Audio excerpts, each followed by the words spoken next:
a video on making homemade mascarpone. So, I never gave much thought to what actually mascarpone cheese is. Turns out it's just thickened cream. Well, not thickened cream, reduced cream. And sometimes put some lemon in it. But I just kind of thought, oh, I can do that. I can do that. We can reduce some cream, easy peasy. If that's all mascarpone is, just boiled up cream that's then thickened. Because we've evaporated off some of the liquid, then we're going to give that a go, aren't we?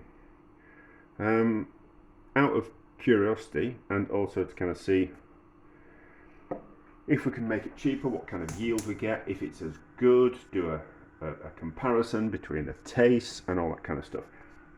So that was my original plan, and then, well, because I was making I made a lemon tart, and I used the lemon posset recipe in it instead of making like a lemon eggy creamy custard. So, and I reduced the cream beforehand so it was even more luxurious. And I kind of thought, well, if we've already done that, and I've already made some homemade clotted cream, which is evaporated cream, then it's all in the same ballpark of what things are. So we'll have a go at that. And then I always kind of think that mascarpone's got a bit of a malted, not malted milk, but like a caramelized type of flavour to it. And so I've got some milk powder, but you could use something like Horlicks or Ovaltine to kind of give, and this is some powdered milk which I have caramelized, which I just toasted in the oven. So it's got a bit of a toasty milky flavour to it. And I kind of thought, well, we'll do one of these batches of mascarpone with some of this cream, of this caramelised milk powder in. So we'll use the one at the back. We'll put in 2 teaspoons, I think. Now, there is a danger that it will thicken that cream up more because we're adding protein to it. So we'll kind of just have to be a little bit careful. But what we'll do is we'll bring that up to boil, and then we'll taste it and see if it wants any more of the milk powder in it. But it's just going to be a simple case of, so these are 600 millilitres, so it'll just be a case of taking it down to about 450 millilitres, which I'll be able to tell through how it boils, just through experience. You tend to know how bubbles are rising to the top of something and how vigorously something's boiling. You can tell if it's gotten thicker. That's just an experience type of thing. So there's that. And also we don't want to reduce it too far, because what will happen is the fat will want to split out of the cream and it'll split into 2 different things. But I think that's it. Are we going to open that? No, we're not going to open that. What we're going to do, so bring these up to the boil, simmer them for 15-20 minutes until they look about the right kind of consistency, and then we'll pour them into a container, separate containers, and let it set overnight, and then we'll taste it in the morning and see, well, maybe not tomorrow morning, maybe at some point in the future when it's gone cold and set, and we'll kind of give it a taste. But I think it'll come out like a bit like clotted cream, but without the crust on the top. So we're back when they've come up to the boil, and then I'll kind of show you what kind of rolling simmer, a really gentle rolling simmer we kind of need. I just put a little bit of water in the bottom of these pans to start before I put the cream in, and that'll hopefully stop the cream from sticking. That's something we need to be a little bit careful of. Is there anything else we need to be a little bit careful of? No, that's it. That's fine. Yeah, we just need to keep it moving around as it cooks so it doesn't catch the bottom of the pan. But I've waffled on far too much already. Yes, so that pan is a different size to that pan. So that's going to evaporate, because it's got a large surface area, that will evaporate and reduce down quicker. So we just need to be a little bit careful, and they won't be both ready at the same time. Right, I don't know if you can see. Let's just take the camera further down. Doesn't want to be simmering more than that. We don't want to risk burning it or splitting it. At a lower temperature, less of a simmer, we've got more control. So that's my only advice. Kind of there. They're both on the lowest setting on the gas. I much prefer gas than electric. I find gas more controllable. Although induction hobs are, I suppose, a little bit different, but I haven't got one of those and I don't use them.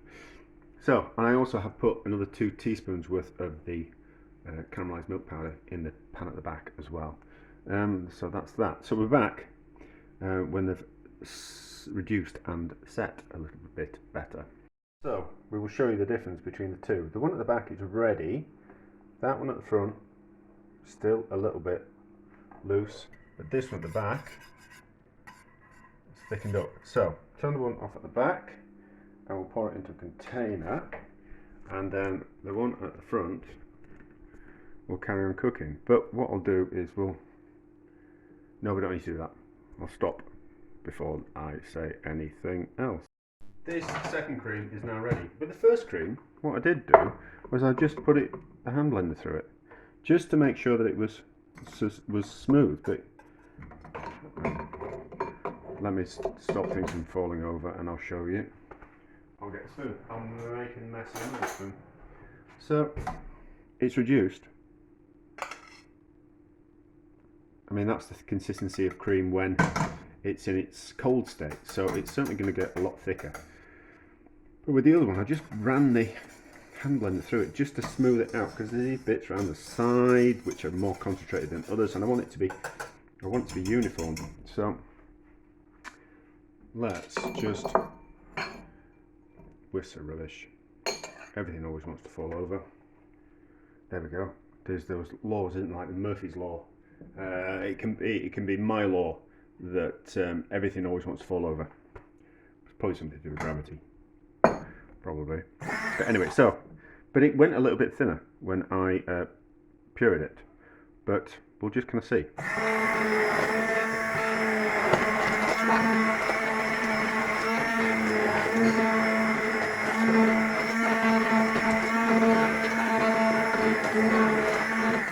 But a white sauce will do that. So like a bechamel sauce, if it's a little bit too thick, what you can do is you can just put the hand blender in it and blend it a little bit, and it thins it down. But it shouldn't thin it down too much. But because we're not adding anything back to it. Anyway, right, so about that. As always, so we've got some cream on there, we want it off. Don't bang plastic on metal, bang the plastic on your hand like that, and then we'll get most of it off. We'll never get all of it off. And then into a container. And I'll just quickly show you. I think they're probably going to have about the same amount of volume. Or maybe this one's looks like it's got more because it's got some air bubbles in it, but we'll be able to weigh them. So yeah, that's what we'll do, we'll weigh them. Right. That out the way, that out the way, that out the way, that way, so that's not going to fall over, it's not put on the work to build anything. So we can use this bowl as a tare. I can't measure things on top of the board because it's a bit wonky. So that's taken off at 0. So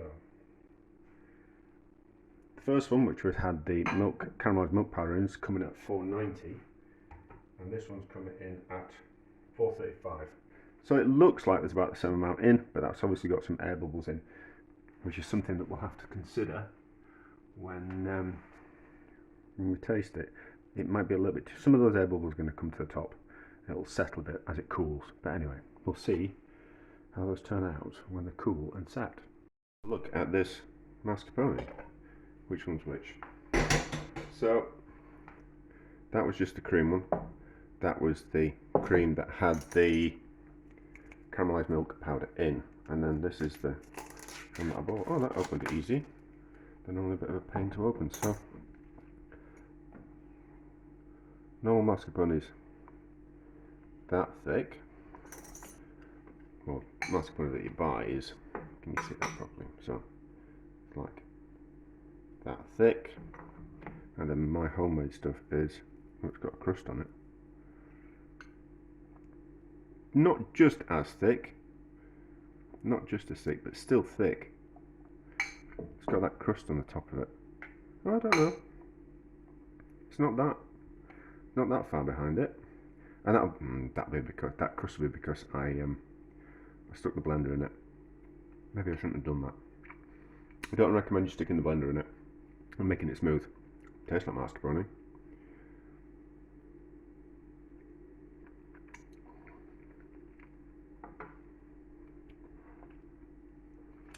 Well, that's delicious.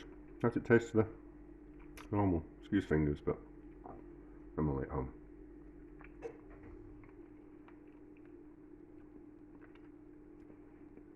It tastes more like cheese.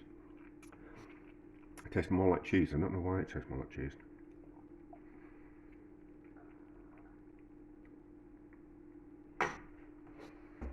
That's interesting. Why does it taste more like cheese? Don't know. I just thought it was reduced cream. I saw a video and it was just the reduced cream and added some lemon juice. So, I don't know. That's thick and luxurious, isn't it? Not as thick as the others though. Not as thick as the others. But how's it taste?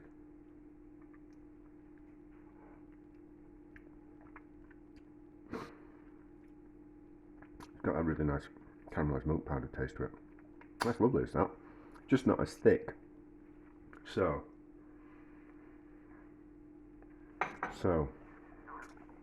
it's worked. It's worked. It just hasn't got that mascarpone cheese taste to it. But it's certainly thick enough. Milk powder's added a really nice flavour to it. I wonder if that's a toast taste.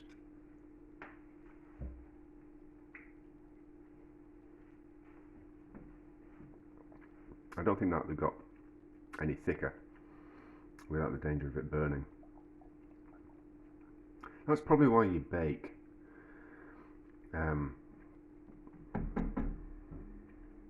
clotted cream,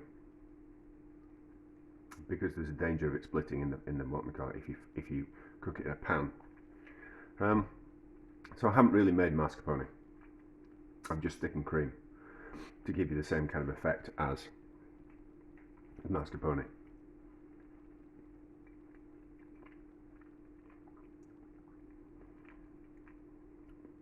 Yeah, the might. It's slightly got the same kind of mouthfeel, but just slightly different taste. Don't know why. I have to do some research. But anyway, so that's success, isn't it? In a kind of different kind of way. If we were to, so I was thinking about this. I was kind of thinking, why would you do this?